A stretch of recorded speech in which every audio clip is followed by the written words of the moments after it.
سب سے پہلے ہمیں یہ غور کرنا ہے کہ ہم کون ہیں۔ ہم وہ لوگ ہیں جنہیں اللہ نے لاکھوں کروڑوں لوگوں میں منتخب کیا ہے اپنے گھر میں جانے کے لیے۔ احساس تلے دبے ہوئے لوگ کہ یار میں ہی اس کے گھر جا رہا ہوں، اللہ نے مجھے ہی بلا لیا ہے، بہت بڑا احساس ہے اگر کسی کو نصیب ہو جائے۔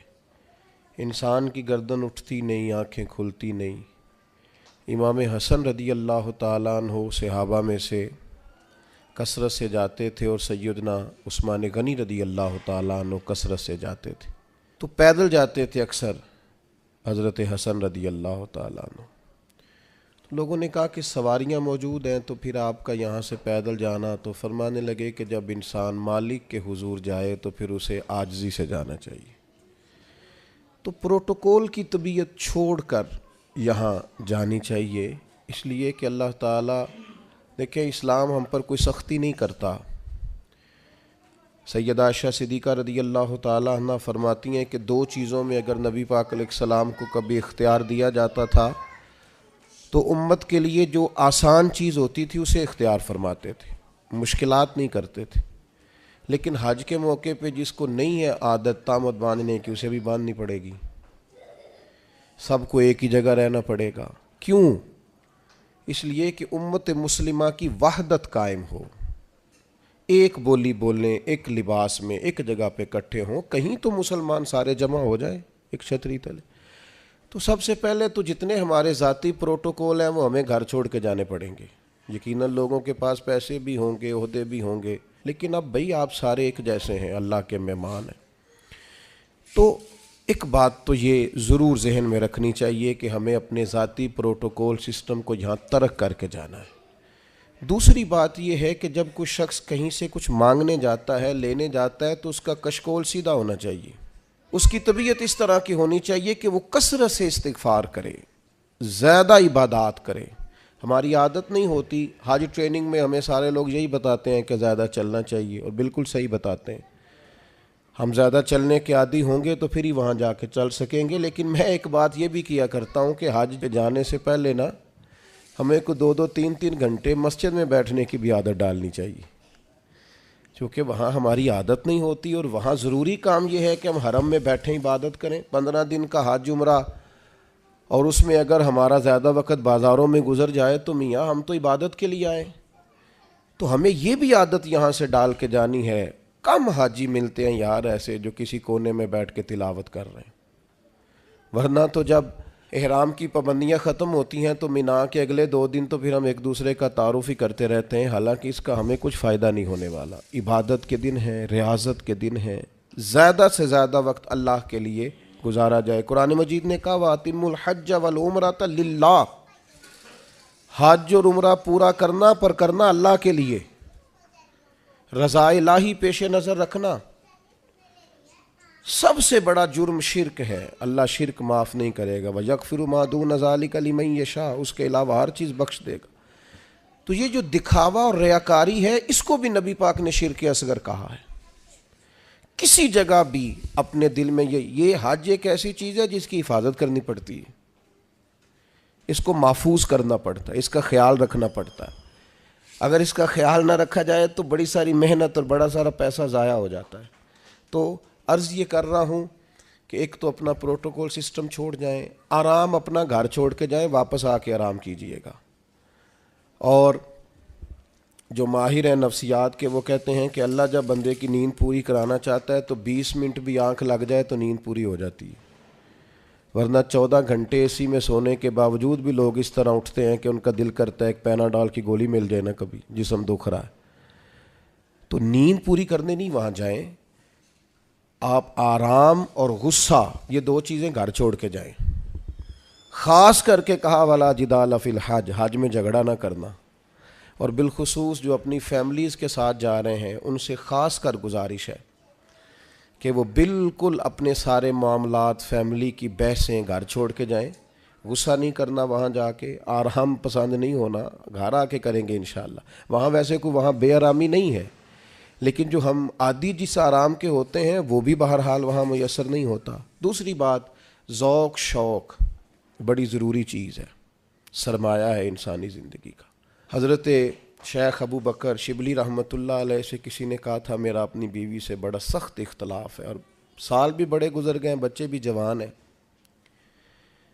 تو اب کوئی ایسی صورت بھی نہیں کہ علیحدگی ہو سکے تو کچھ بتائیں۔ تو فرمانے لگے کہ تو اصل میں نا اپنی گھر والی کی صرف منفی باتیں یاد رکھتا ہے، تو اس طرح کر، آج سارا دن تلاش کر اس میں خوبیاں کیا ہیں، اللہ تیرے دین کو تازہ کر دے گا، تیرا اسے چھوڑنے کو جی نہیں چاہے گا۔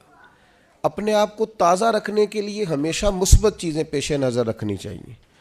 میں بھی اللہ کی توفیق سے حاضر ہوا ہوں، آپ بھی جا رہے ہیں، کئی آپ میں سے 2 دفعہ بھی جا رہے ہوں گے، وہاں جس کو اللہ نے بلایا ہے نا، خدا کی رحمت ہوئی ہے تو گیا ہے۔ اگر ہمیں کچھ پتہ ہے تو ہم وہاں لوگوں کی غلطیاں نکالنے نہیں گئے، اپنی معافی لینے گئے۔ اس لیے مثبت باتیں ذہن میں رکھ کے جائیں۔ اور تیسری گزارش آپ سے یہ ہے کہ نبی کریم علیہ السلام نے فرمایا جلد بازی شیطان کی طرف سے اور بردباری رحمان کی طرف سے۔ ہم حج کرنے گئے، ہمیں کوئی کام نہیں ہے، کس بات کی جلدی ہے؟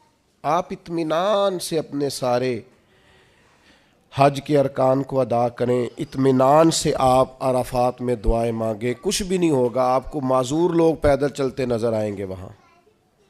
اطمینان سے آپ اپنے ہاں اس طرح کا اطمینان نہ کریں کہ قافلے سے بچھڑ جائیں اور آپ کو ڈھونڈا جائے، لیکن یہ کہ جلد بازی نہیں، کچھ بھی نہیں ہونے لگا۔ طواف زیارت کا ٹائم 12 ذی الحج تک ہے، آپ 12 تک وہی ہیں، آپ سکون سے اطمینان سے لوگوں کو لے کے چلیں گے، آپ کو اس میں فائدہ نظر آئے گا۔ چوتھی گزارش یہ ہے کہ اسلام مذہب کیا ہے؟ حضرت تمیم داری رضی اللہ تعالیٰ عنہ نے نبی پاک علیہ السلام سے پوچھا کہ دین کیا ہے؟ تو فرمایا دین النصیحہ، میرا سارا دین کسی کا بھلا کرنے کا نام ہے، سارا دین خیر خواہی ہے۔ وہاں ایک دوسرے کو سپورٹ کرنا بڑا ضروری ہے، ایک دوسرے کو لے کے چلنا بڑا ضروری ہے۔ کچھ لوگ آپ کو بوڑھے ملیں گے، کچھ بیمار ملیں گے، کمزور ملیں گے، ان لوگوں کا خیال کرنا بڑا ضروری ہے، اس بات کا خاص کر لحاظ رکھیں۔ 5ویں گزارش حج پہ جانے والوں کی خدمت میں یہ ہے کہ آپ رب کریم کے مہمان ہیں، اللہ نے آپ کو چنا ہے، اپنے وطن کے لیے دعائیں مانگیں، امت مسلمہ کے لیے دعائیں مانگیں۔ ہمارے دل ایک دوسرے سے دور ہو گئے، ہر محکمہ ہر ادارہ ایک دوسرے کے بارے میں نفرت انگیزی کرتا ہے۔ اللہ کے حضور حاضر ہوں تو وہاں سے خیر طلب کریں کہ مالک ہم سارے آپس میں ہیں، ہمارے دلوں کو جوڑ دے، کچھ ایسا کر دے کہ امت میں وحدت پیدا ہو۔ عالم اسلام جو جگہ جگہ ٹوٹا ہوا ہے، جس طرح آج جوڑ دیا ہے، سب کو جوڑ دے۔ الترغیب والترہیب میں حدیث ہے، عرفات کا دن ہے، کروڑوں پتو شخص ہے، اربوں روپیہ اس کے پاس ہے، نوکر چاکر ہیں، لیکن وہ زمین پہ بیٹھا ہے، بالوں میں ریت پڑ گئی ہے۔ رسول اللہ صلی اللہ علیہ وسلم نے فرمایا رب فرشتوں سے پوچھتا ہے، حالانکہ اللہ جانتا ہے، پوچھتا ہے یہ لوگ کدھر آئے ہیں سارے؟ بڑے بڑے امیر، بڑے بڑے پڑھے لکھے، بڑے بڑے، کدھر آئے ہیں سارے؟ تو فرشتے عرض کرتے ہیں مالک یہ تجھے راضی کرنے آئے ہیں۔ تو اللہ فرماتا پھر گواہ ہو جاؤ، میں نے سب کی بخشش کر دی، میں نے ان کو معاف کر دیا، ان کے لیے جنت کا فیصلہ کیا۔ دوستو بڑی بڑی بات ہے، یعنی شارحین حدیث کہتے ہیں یہ بڑی بات نہیں، یہ بہت بڑی بات نہیں کہ رب کی بارگاہ میں ہمارا خالی ذکر ہی ہو جائے، وہاں تذکرہ ہی صرف ہو جائے، یہی بہت بڑا نہیں۔ تو بہت ذوق سے، بہت شوق سے جائیں، تو اطمینان کے ساتھ آپ سارے ارکان ادا کریں۔ پھر جب رسول رحمت علیہ السلام کے حضور جائیں تو درود و سلام کی کثرت کریں، وہاں جائیں تو کثرت درود و سلام آپ کے آل پر، آپ کے اصحاب پر خوب درود بھیجیں، وہاں اپنی حاضریاں خوبصورت کریں، عنوان زندگی نئے طور پر شروع کریں، یعنی یہ ایک نئی زندگی ہے حج کے بعد، بالکل نئی۔ رسول اللہ صلی اللہ علیہ وسلم نے فرمایا جو حج کر کے آیا اس طرح ہو گیا جس طرح آج ماں کے پیٹ سے پیدا ہوا۔ تو اس کو بھی تو چاہیے نا نئے سرے سے چیزیں ترتیب دے، صرف یہ اپنے پیڈ کو نہ بدل لے آ کے کہ اب مطلب یہ کہ ساتھ حاجی بھی لکھ دو، یہ باقاعدہ اپنے رویے بدلے، طرز زندگی بدلے۔ میں آپ سے پھر یہی عرض کروں گا کہ کشادہ سینے کے ساتھ، کشادہ دل کے ساتھ اور بڑے حوصلوں کے ساتھ ہمیں سفر کرنے کی کوشش کرنی ہے۔ آپ جتنی زیادہ اپنی طبیعت میں حسن رکھیں گے، ٹھہراؤ رکھیں گے، بردباری رکھیں گے، اتنا حج کا سفر آسان ہوگا۔ حضرت ابراہیم ابن ادم سے کسی نے کہا تھا آپ نے بڑے لمبے لمبے سفر کیے ہیں، اتنی چھوٹی زندگی میں اتنے سفر؟ فرمانے لگے 2 سواریاں پاس تھیں، تکلیف کبھی ہوئی نہیں۔ کہا کون کون سی؟ فرمانے لگے ایک صبر کی، ایک شکر کی۔ یہ 2 سواریاں ساتھ تھیں، لہٰذا کبھی آزمائش نہیں دیکھی۔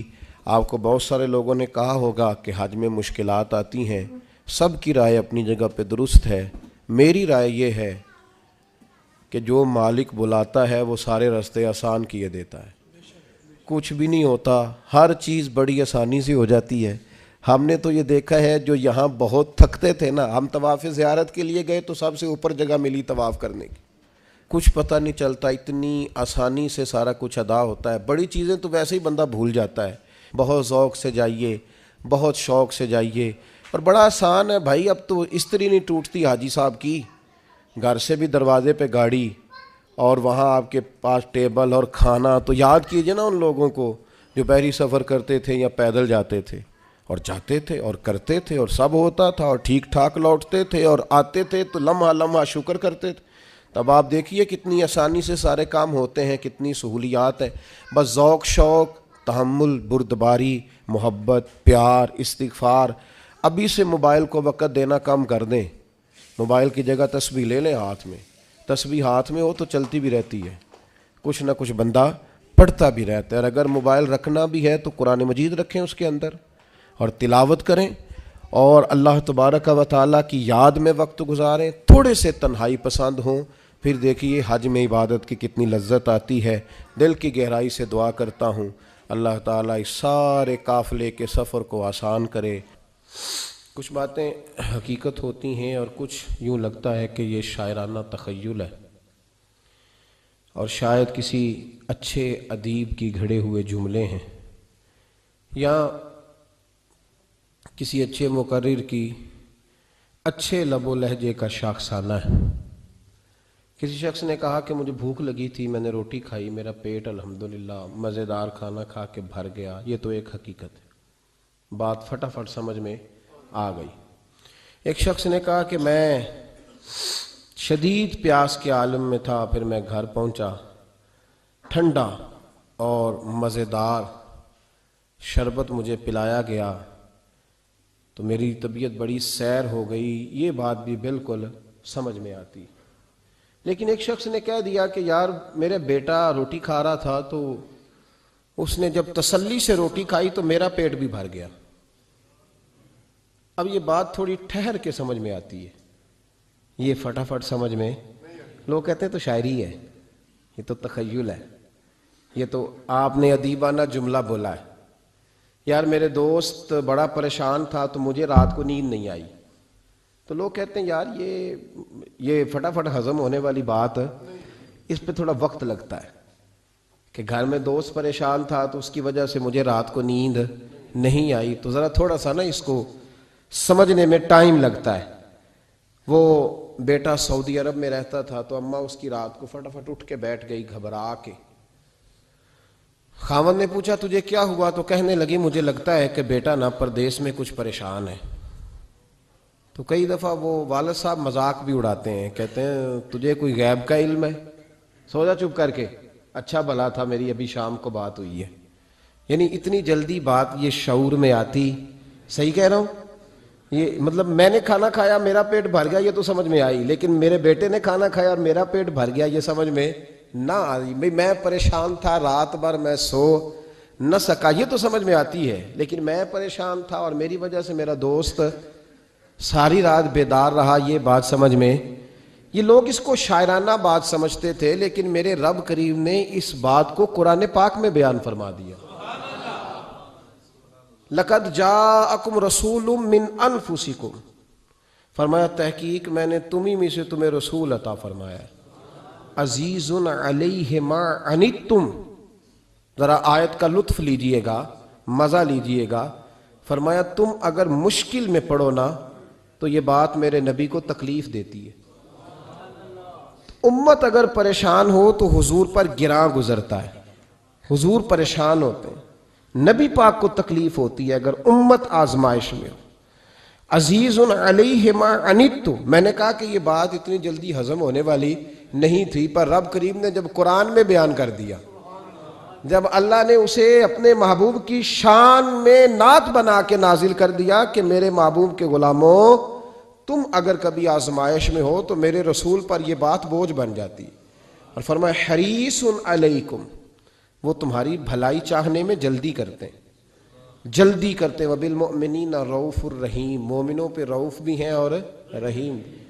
اللہ بھی رؤوف ہے نا، اللہ بھی رحیم ہے، نبی پاک بھی رؤوف ہیں اور رحیم. اللہ ہی کہہ رہا ہے حضور کو بالمؤمنین رؤوف. یہ سورہ توبہ کی آیت نمبر 128 ہے، مطالعہ کر لیجئے گا. اللہ نے نبی پاک کو کہا وبالمؤمنین رؤوف الرحیم، مومنوں پہ رؤوف بھی ہیں اور عقیدہ شرط ہے دین میں. اعمال جتنے مرضی بندہ اچھے کر لے، عقیدہ اچھا نہ ہو تو اعمال فائدہ نہیں دیتے. عقیدہ شرط ہے. کہتے ہیں جو لفظ اللہ کے لیے کہا اگر نبی پاک کے لیے کہا تو مشرک ہو جائیں گے، تو اللہ نے خود نبی پاک کو رؤوف الرحیم کہا. ایمان ہوا کہ شرک ہوا؟ فٹافٹ لوگوں نے شرک کفر بڑا سستا سمجھ لیا ہے. کہتے ہیں جی اگر اللہ کو غیب ہے اور حضور کے لیے بھی لفظ بولا تو مشرک ہو جائیں گے. ہاں کچھ لفظ ایسے ہیں جو صرف اللہ کے لیے، کسی اور کے لیے بولنا درست. لفظ اللہ یہ صرف اللہ، لفظ رحمان یہ صرف، کبھی کسی سے آپ نے سنا ہے اس نے نبی پاک کو رحمان کہا ہو؟ رحمان صرف اللہ. تو جو لفظ خالصتاً مالک کے لیے ہیں وہ مخلوق کے لیے بولنا درست.